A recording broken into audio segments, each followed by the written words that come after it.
Hello guys, welcome back to my channel. Today's topic is about proposal, जिसको हम लोग offer भी कहते हैं. इसकी डेफिनेशन सेक्शन 2 का ए में गिवन है of the Indian contract act of 1872. तो हम लोग डेफिनेशन से स्टार्ट करेंगे. हम लोग पूरी डेफिनेशन का एक एक मीनिंग देखेंगे, जिससे कि आप इसेंशियल एलिमेंट्स भी आसानी से याद कर सकेंगे. अगर आपको डेफिनेशन अच्छे से याद हो जाती है तो आप इसके इसेंशियल एलिमेंट्स भी बहुत ही आसानी से याद कर पाओगे. ओके, हम लोग स्टार्ट करते हैं. When one person signifies to another, यहाँ पे बोल रहा है जब एक पर्सन दूसरे पर्सन को सिग्निफाइज कर रहा है. अब यहाँ पे सिग्निफाई का मतलब क्या है? कम्युनिकेट. कि इसका मतलब होता है कम्युनिकेट. जब एक व्यक्ति दूसरे व्यक्ति को कम्युनिकेट कर रहा है. कम्युनिकेट अब 3 तरीके से कम्युनिकेट करेगा वो. By the way of written, या फिर ओरल यानी कि वर्बल, या फिर by the way of conduct. क्या करता है? His willingness to do.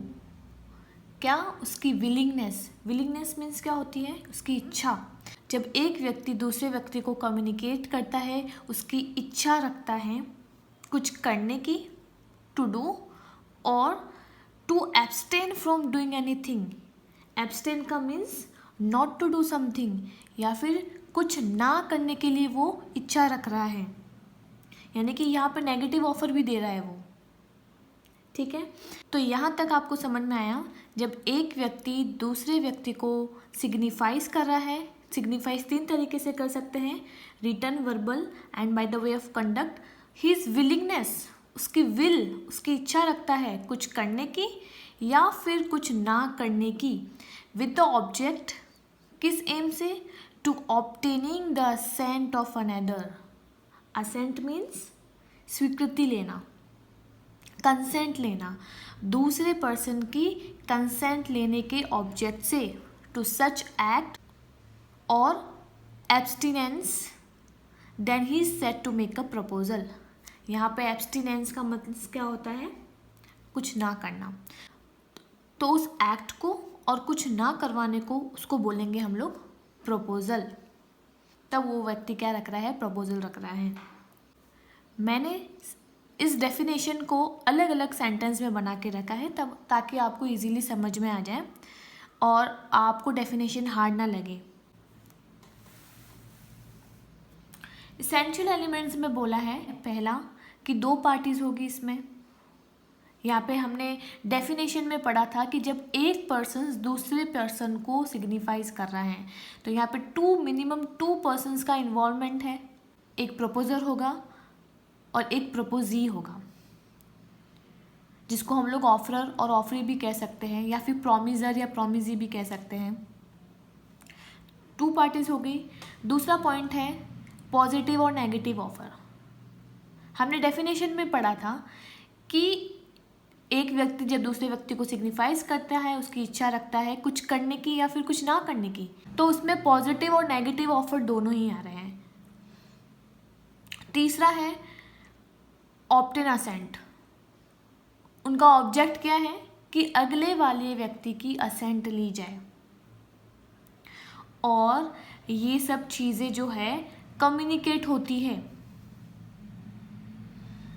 Communicate 3 तरीके से कर सकते हैं: by the way of written, verbal and by the way of conduct. 5th point है terms and conditions must be communicated with offer.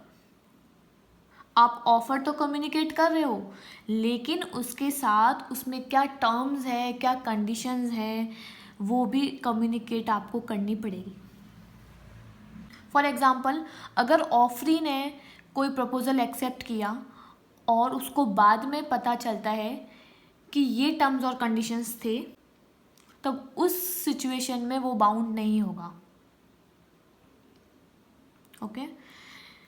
6th point है offer must be definite. Offer जो है वो डिफाइनाइट होना चाहिए, यानी कि सर्टेन होना चाहिए, क्लियर होना चाहिए, उसके टर्म्स कंडीशंस क्लियर होने चाहिए. फॉर एग्जाम्पल, अंता बंता को ऑफ़र करता है या फिर ए बी को ऑफ़र करता है कि वो उसका मोटरसाइकिल सेल करेगा 10,000 या 15,000 में। अब ये ऑफ़र जो है क्लियर नहीं है, क्योंकि या तो वो 10,000 कह रहा है या फिर 15,000 कह रहा है। यहाँ पे प्राइस सर्टेन नहीं है, तो इसको हम लोग ऑफ़र नहीं कहेंगे। ओके। 6 पॉइंट है intention to create legal relations. Offeror है, उसकी इंटेंशन है लीगल रिलेशन क्रिएट करने की, यानी कि ऑफर जो है इन्फोर्सेबल होगा। अगर एक व्यक्ति भंग कर देता है कॉन्ट्रैक्ट को कुछ टर्म्स और कंडीशंस ना करके, तो दूसरा व्यक्ति जो है वो कोर्ट के पास जाके रेमेडी सीख कर सकता है।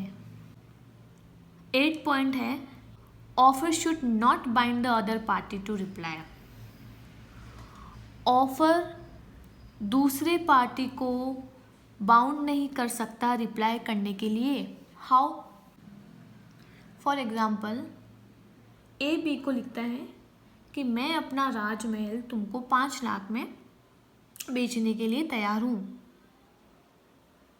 और अगर तुम रिप्लाई नहीं करते हो तो मैं ये समझ जाऊँगा कि तुमने एक्सेप्ट कर दिया ये प्रपोज़ल।